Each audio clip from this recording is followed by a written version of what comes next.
अच्छा जी, अस्सलाम वालेकुम। काफ़ी दिनों से दोस्त मुझे कुछ मैसेज कर रहे थे कि sir macro economic and micro economic stability के दरमियान हमें डिफरेंस वगैरह बता दें, क्योंकि अभी आपको पता है कि आईएमएफ का प्रोग्राम चल रहा है पाकिस्तान के साथ। और उसमें आपके ये दोनों टर्म्स बहुत ज़्यादा यूज़ भी होते हैं, और उसके साथ साथ एक और टर्म है जिसको आप स्ट्रक्चरल रिफॉर्म्स की बात करते हैं, वो भी आपकी जो है ना बहुत ज़्यादा आपकी न्यूज़ में वो आ रही है। तो आई थॉट कि मैं आपको इस चीज़ के बारे में बहुत इन शॉर्ट जो है ना टाइम में मैं आपको कुछ चीज़ें बता दूँ। तो मैक्रो इकोनॉमिक स्टेबिलिटी या मैक्रो इकोनॉमिक ग्रोथ हम उस चीज़ को कहते हैं कि जब आपकी जीडीपी जो है ना वो इंक्रीज़ करती है, जो या आउटपुट जो आपका होता है, किसी भी कंट्री का जो है ना प्रोडक्शन जो आउटपुट होता है, जिसको हम जीटी ओवरऑल जो है ना वो प्रोडक्शन को हम जीडीपी कहते हैं, ग्रॉस डोमेस्टिक जो प्रोडक्शन है वो आपका इंक्रीज हो, तो इसको हम इकोनॉमिक ग्रोथ कहते हैं। और अगर वो 3 4 साल 5 साल जो है ना कंटिन्यूसली वो ग्रोथ रेट आपका इंक्रीज होता रहे 3 to 4% जो है ना वो रेट पे, तो हम इसको कहते हैं कि इकोनॉमिक मैक्रो इकोनॉमिक स्टेबिलिटी। उसके बाद आपकी जो दूसरी चीज़ आती है वो आपकी आती है micro economic stability. Macro economic stability में हम जो है ना मैक्रो इकोनॉमिक इंडिकेटर्स की बात करते हैं, जैसे आपका इन्फ्लेशन हो गया, जैसे आपकी अनएम्प्लॉयमेंट है या एम्प्लॉयमेंट उसकी बात हो गई, जीडीपी ग्रोथ की बात हो गई। और उसके साथ साथ जो है ना आपका जो रिफॉर्म्स हैं स्ट्रक्चरल, उनकी भी हम बात करते हैं, पॉलिटिकल या आपके इंस्टीट्यूशनल जो है ना आपके, उनकी बात करते हैं।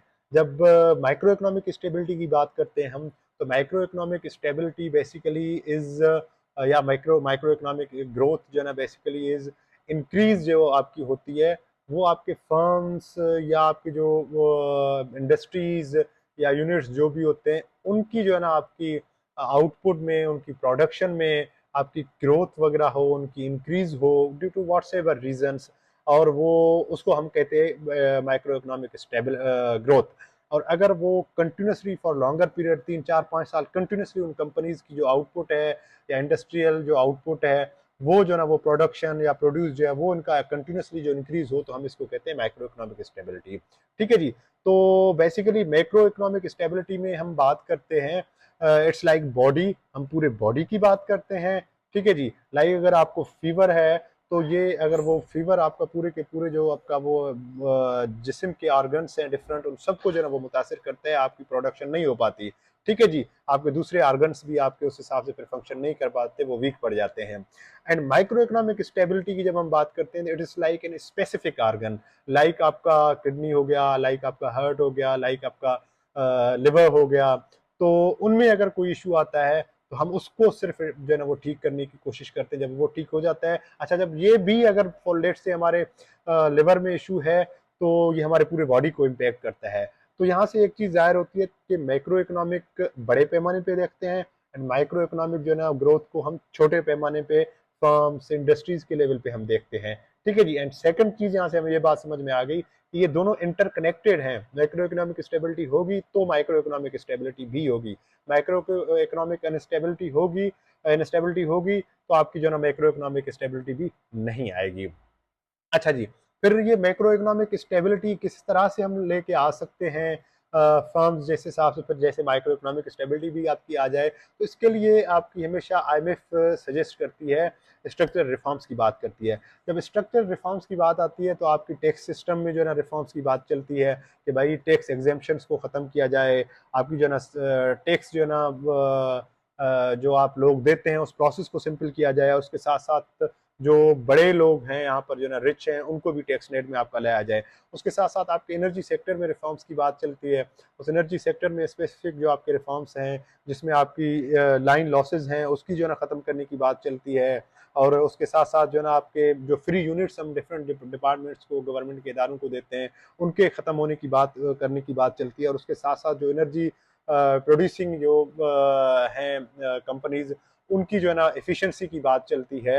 जैसे जो है ना आपकी तो ये बेसिकली रिफॉर्म्स आपके एनर्जी सेक्टर में आते हैं। उसके साथ साथ आपके रिफॉर्म्स आते हैं एसओईज, स्टेट ओन्ड इंटरप्राइजेस के, उसमें भी हम बात करते हैं। जैसे आपकी जो है ना डिफरेंट जो इदारे हैं वो आपके लॉस में जा रही हैं, तो आईएमएफ ये कहती है आपको कि भाई आप इनको या तो एफिशिएंट बनाएं, कुछ रिफॉर्म्स वगैरह करके, बेहतरी करके, right person for the right right job लेके आएँ, और उसके बाद जो है ना उनको आप अच्छे से जो है ना एक मुनाफा बख्श बनाएं। अगर वो नहीं कर सकते, तो देन दे से कि आप इनको बजाय इसके कि आप स्टेट फंड करती रहे, वहाँ पे रिसोर्सेज आपके वेस्ट होते रहें और वो दोबारा से जो है ना वो खड़े भी ना हो पाए।